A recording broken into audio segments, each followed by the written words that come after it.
My name is James Earl Warren. I was born on June 22nd, 1947, here in Tyler, Texas. I'm one of five kids. Um, After I graduated from high school in 1965, upon a suggestion of one of my friends, I decided to enlist in the military. I had no plans or no thoughts about doing it, but my friend suggested it be a good thing to do. So I enlisted in the United States Air Force in 1965. I served in the Air Force for 4 years and received an honorable discharge. After I left the service, I moved to California to attend school. I attended school for 2 years and got an associate's degree. Then I decided I wanted to go back in the service because I missed the traveling and the people that I met. So I decided to enlist in the Army after talking to the Air Force, and I thought the Army offered the best opportunities for me to make up for the missing 2 years. So I enlisted in the Army, and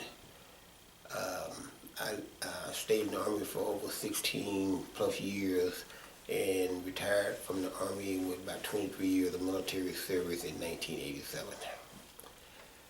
And after that retirement, I returned here to Tyler, Texas,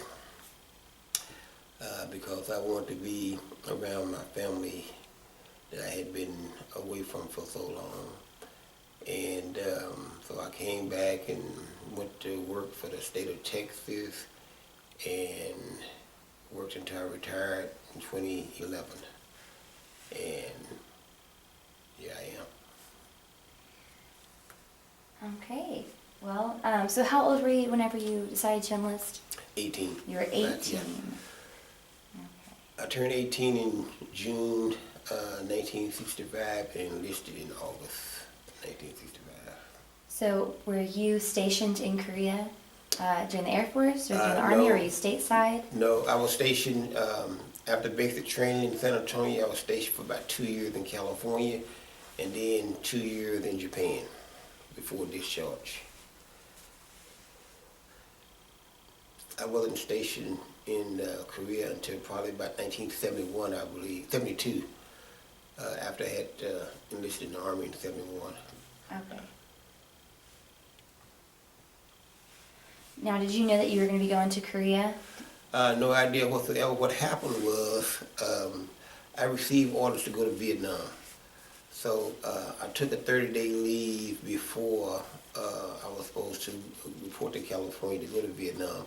But while I was home on leave, it came over the news that the Paris Peace Accord had determined that they were going to stop fighting in Vietnam. So at that moment, I assumed that I probably wouldn't be going. But anyway, when my time came, I reported to California, and they told me what I suspected, that I was not going to be sent to Vietnam, but I would be reassigned somewhere else. And after a week in Oakland, California, they said they were going to send me to Korea.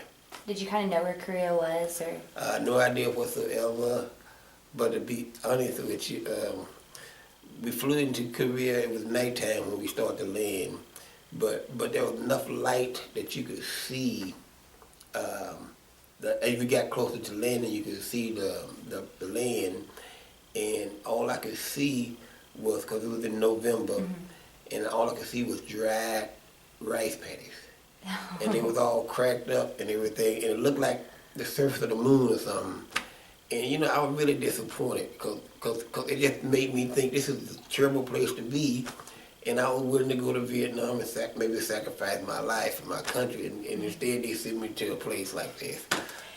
So did you have any knowledge on the Korean War and what had already happened, Well, 50 yeah, to 53? just general stuff you pick up in school, but not details, anything like that.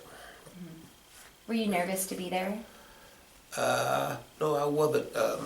What the Air Force had done for me, just in general, being in the service had made me an independent person.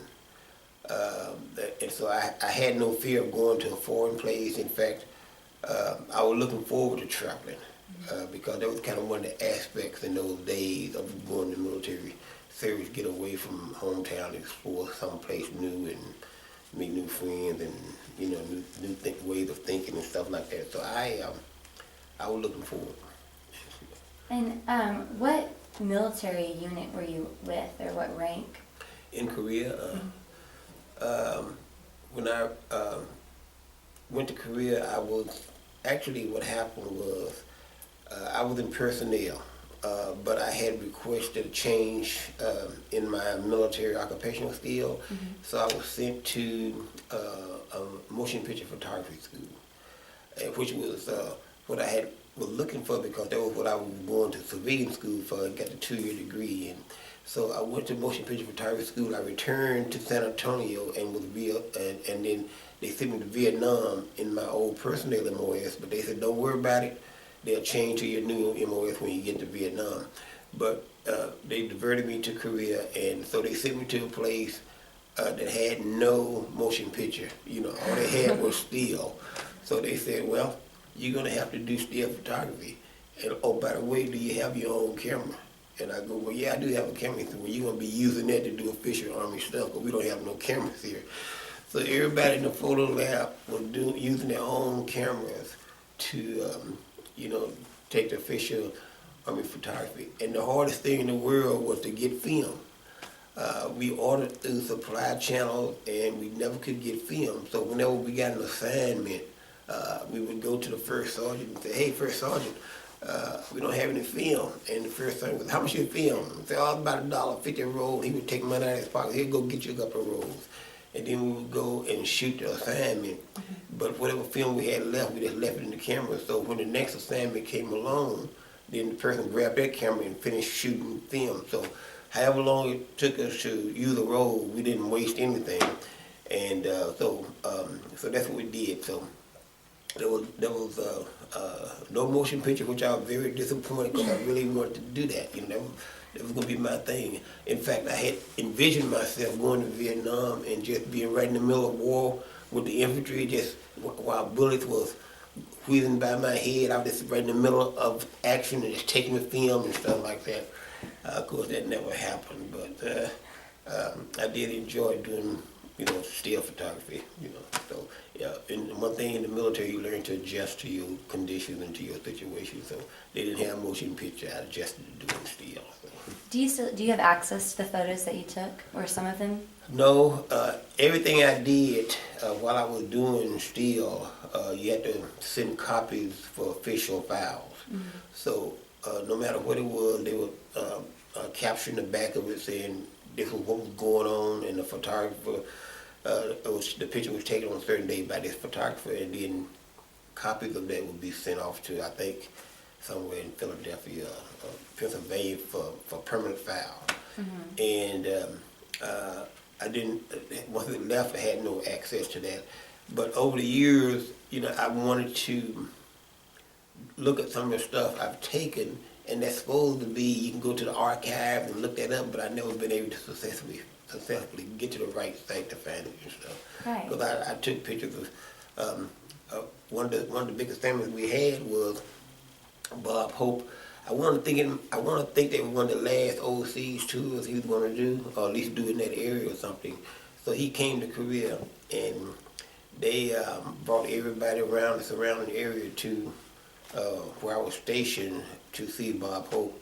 And I was one of the photographers assigned to, you know, photograph from the activity and stuff. And so I did a lot of that, and that was probably one of the best events that I attended or was involved in as a photographer. Where were you stationed at? I'm sorry, in Korea? Oh, okay. My first assignment, the first time I was in Korea twice. First time I was assigned to Company C, 122nd Signal Battalion, 2nd Infantry Division at Camp Casey, Tongjucheon, Korea. And one of the other things that was interesting was they have what they call katusas. Are you familiar with katusas? Katusa is a Korean augmentation to the United States Army. where they had Korean soldiers who had communicated in English working with American soldiers and stuff. And we had a Katusa working in our photo lab. So, you know, you got to know a little bit about people and stuff by talking to him and everything like that. And how are your conditions while you're in Korea, as far as sleeping arrangements, food, weather, clothing? Okay, well, I guess I lucked out because we had like a 3-story building, like some of the modern barracks today, and I lived in that building, and that was pretty cool. It was all modernized and everything, but some of the places that I worked weren't necessarily as modern and stuff, at least during my second tour of Korea, because we worked in the old Quonset huts.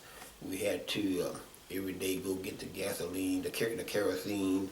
Had to walk so far and load up the kerosene tank and walk it back to the office, put it in there, light the thing, pump it up, and get it going in the wintertime to warm the building up. And in those days, I mean, it was like cold in Korea. I mean, the coldest I ever been was in Korea. But the second time I was there, I had changed jobs. I was there in the legal field, so I was a legal specialist. And I was assigned to the JAG office at the headquarters company, U.S. Army Garrison, Camp Humphreys, which was in Pyeongtaek, Korea. And as a legal specialist, my main function was to process claims. Whenever a military person shipped their goods to Korea, if they got damaged or lost, they would file a claim. The government will process the paperwork and pay the claim, and then go against the carrier for the damages. So that's what I did. I shared an office. It was just me, a one-man operation, and I shared an office with a defense attorney. But he was always gone because he was very good at his job, and he was being requested all throughout Korea and the United States. So he was on the go all the time doing court martials and things of that nature. So I was pretty much a loner in that job, just me and the Quonset hut, you know. So it worked out well. I enjoyed the job. How much were you getting paid? I don't recall. Not a whole lot. I can tell you when I first joined the military, by the time they took the taxes out, I was making about $77 a month. And that paid for pretty much everything, because you're in the military, everything pretty much taken care of. So once I paid, what they used to do is, on payday, they paid you in cash. You had to report for pay. So on payday, you know, there's a long line of people that ready to get paid. You had to go in, present your ID, they verify you, and then you report for pay. And then they will pay you in cash. And then once you got paid, you would go down to the next table, and they would say, well, you owe $10 for haircuts, and you would pay that. Then you go to the next table, and say, oh, you owe $10 for laundry, you would pay that. And then you go to the next table, and anything else you owe for anything, you would pay that. And then when you finish, everything left over, you ought to do whatever you want. And stuff. So at least you paid all your bills, got that taken care of and everything. So that was good. How are the relationships with other troops and foreign troops in Korea? For me personally, I got along with everybody. I'm a people person, and sometimes I do have a sense of humor, and humor can bring people together. So I had no problem with people. In fact, I met my best friend today. I met when I was stationed in Korea, and I really didn't know him personally. I knew him because I saw him, and as we passed in the hallway, seeing each other, we said, "Hey, what's happening? How you doing?" and stuff. And it wasn't until after I left Korea that I ran into him again, and we became fast friends because we remembered each other from Korea. Oh, he was in Korea. And while you were there, was Korea still recovering from the war? If so, how? Like maybe physically, or were they still building? Are they growing? Well, from the place around where I was, they look a little bit run down, a little bit like the ghetto. So I'm going to assume that was the result of the war, because a lot of time you take care of the bigger places first, and you work your way down to taking care of the smaller villages or smaller cities. The roads wasn't so great. The actual transportation, the roads to get, let's say, where I was to get to Seoul seemed like 30, 40 miles away, but it took you like a couple of hours to get there, by bus and everything. So I don't remember because I was a young person and I was just, enjoying life and having a good time. So I don't remember a lot of negative things. I remember some positive things about the people that I encountered. They were nice, they were friendly, and I still know a lot of Koreans today from the church that I attend this church. So I know they're really great people and everything. In fact, my wife was Korean, and I met her while I was stationed in Korea and fell in love and got married, and we spent over 40 years together until she just recently passed away and stuff. So I still come to the church and I still know pretty much everybody in the church and stuff, and a great bunch of people to be around. And the thing I really like about the Korean people, they're close knit. I remember after I got married and we moved around in the military, one of the first things I would do, because I was always want to make sure that my wife felt comfortable where we were assigned. So as soon as I found a Korean somewhere, I would approach and say, hey, me and my wife just got here, she's Korean. Okay, she's here. Here's my telephone number, have her call me. And they would give me the telephone number, and I have my wife call them, and they get together, and once you know a couple of Koreans, you know them all, and stuff. So my wife always had more friends than I did when we went to different places. So that was a good thing about the Korean people. What were the contributions made by the U.S. military in Korea post-1953? What was the military doing, since there wasn't an actual war going on? It was a ceasefire. What was the military doing? They were working to maintain the peace and security of the country. They had people stationed all over Korea for that primary purpose. If the North Koreans want to start up a war again or anything like that, they was standing by ready to repel that activity. So that was the thing, I guess, the most prominent, to maintain the peace and security that they had achieved at that point. Do you what were some of maybe the most difficult or dangerous, happiest, rewarding memories that you recall from your stay? Meeting my wife was probably the best. Meeting a lot of good people, meeting my best friend, being able to experience. I had been to Japan when I was in the military, and I was in Korea, and I found Korea to be better than Japan in the people sense. They seem to be more friendly. The Korean people seem to be more friendly and stuff, and than the Japanese people. So you could talk to them more. Well, you can say they were like stuck. Japanese were like stuck up compared to the Korean people and stuff like that. So it was easy to talk to them and get along. They was always very helpful and friendly, and I enjoyed that. One of the things that I did as a photographer, we had a change of command ceremony. The commander of the 2nd Infantry Division at that time, I believe, was General Jeffrey Smith, and he was getting ready to be reassigned back to the States, and they had assigned a new general that was coming from the States to take over the 2nd Infantry Division. So what they wanted me to do as a photographer was to go to every camp in the 2nd Infantry Division and photograph something significant to that particular camp. For example, if I went to this camp over here and it was primarily composed of infantry people, then I would take some things that would symbolize infantry. If I went to another camp and it was field artillery soldiers, then I would take pictures that was pertaining to field artillery and stuff. And I did that all over 2nd Division, including going up to the DMZ and photographing things of that nature.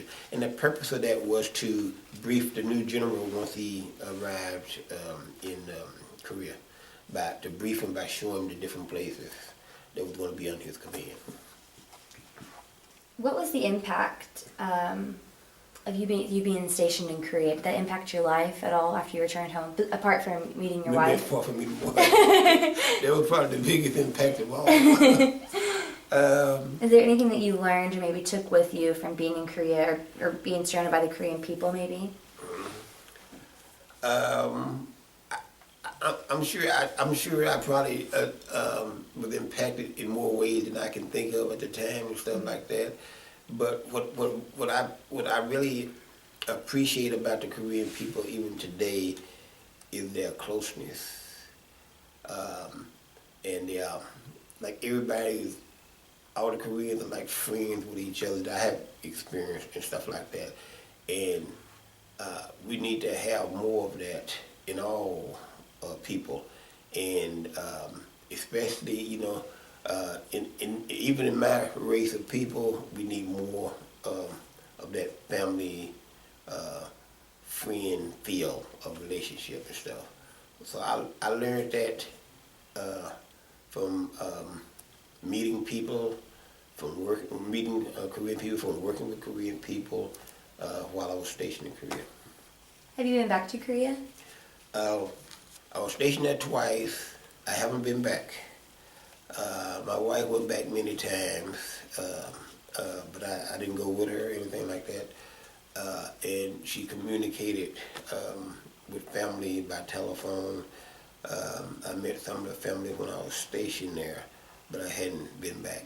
And that was going to be probably one of the things that we were going to look at doing if she got better health-wise. So this is kind of just a question I have. In 2013, we witnessed the 60th anniversary of the armistice, which was signed by China, North Korea, and the UN on July 27th, 1953. There is no war in modern history that has lasted 60 years after an official ceasefire. What do you think we have to do to put a closure on it? And I don't know, because to close it, you have to put the country back together, not have North and South, but just Korea. I don't know how you could achieve that. North Korea not gonna say, "Here you go," and stuff, and they're not gonna negotiate. So I don't know. I don't know what you would do. I wish I could answer that question. would you support a kind of movement to petition the end of war officially and maybe replace it with replace the armistice with a peace treaty? That's a hard one. Because if you have North and South agreeing to things, you do your thing, I do my thing, that probably will work out.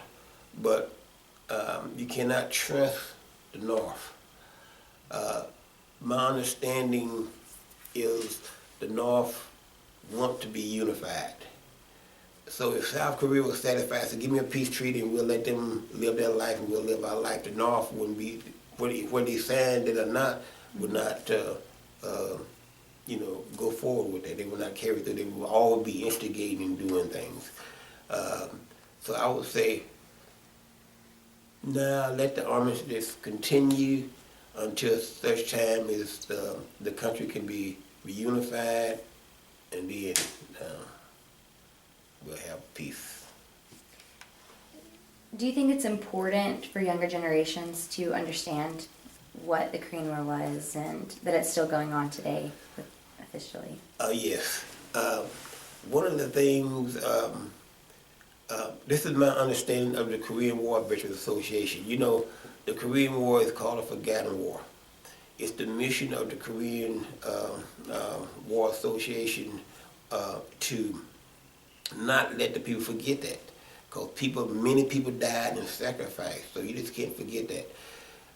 The Korean soldiers are dying out now.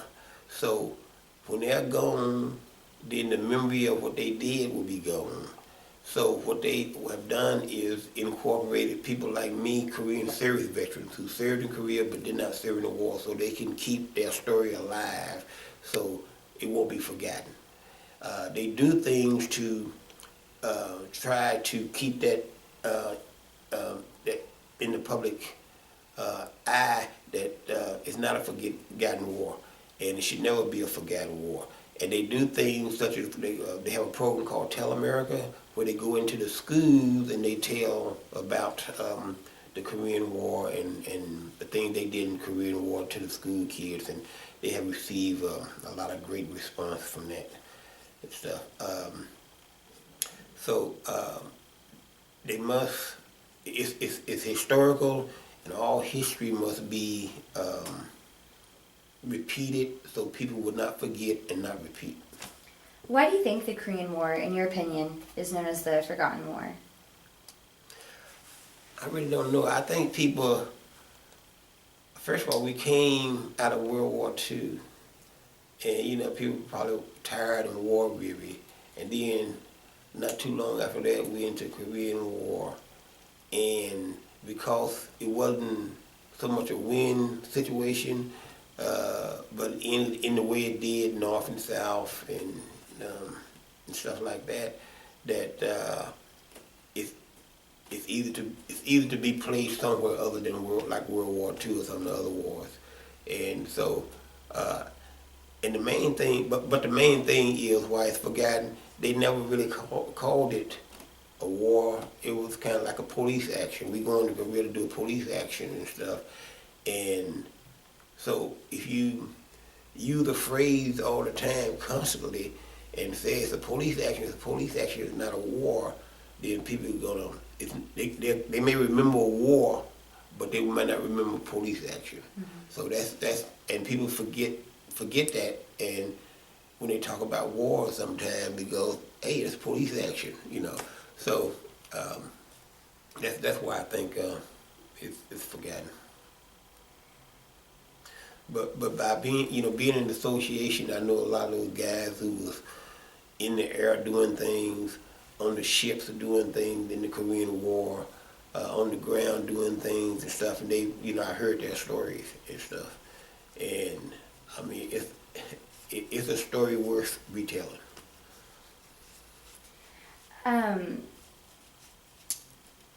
Earlier you mentioned something about the legacy of Korean War veterans or the Korean War. What do you think that legacy is?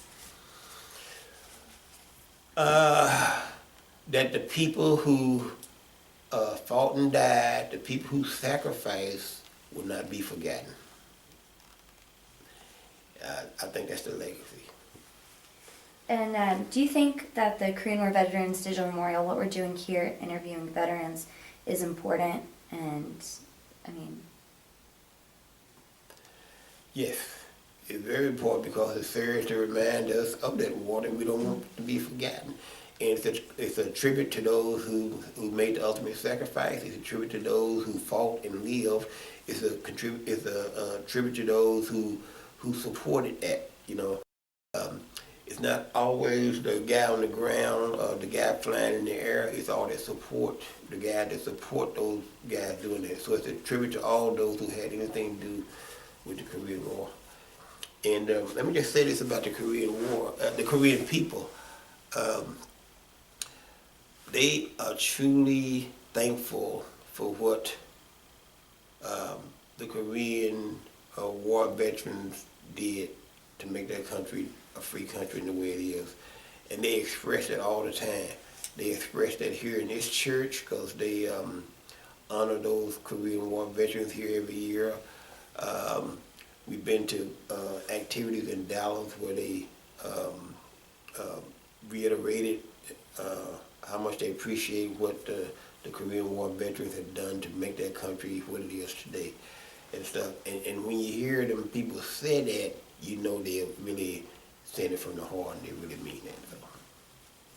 Is there anything else that you would like to share, maybe memories or messages or something to do with your duty or occupation that you would like to be preserved?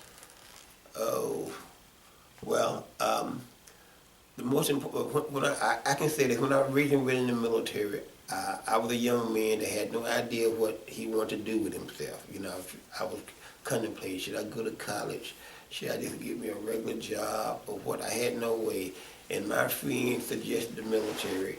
So I enlisted in the military just to try to find myself, so to speak, and stuff. But after being in the military, then that may be some of the things you want to do, find yourself, get an education, whatever. But it instills the patriotism in you and stuff. The fact that you're willing to serve your country, and as a result of that willingness, that you may end up in a war, you may end up dead, or anything like that. So I like to think that I'm a true patriot because of the time I spent in the military. You don't have to be in the military to be a patriot, but I think it just made the patriotism that I may had in me greater. And all those veterans, whether in the Korean War or anything else, should be thanked and honored and remembered.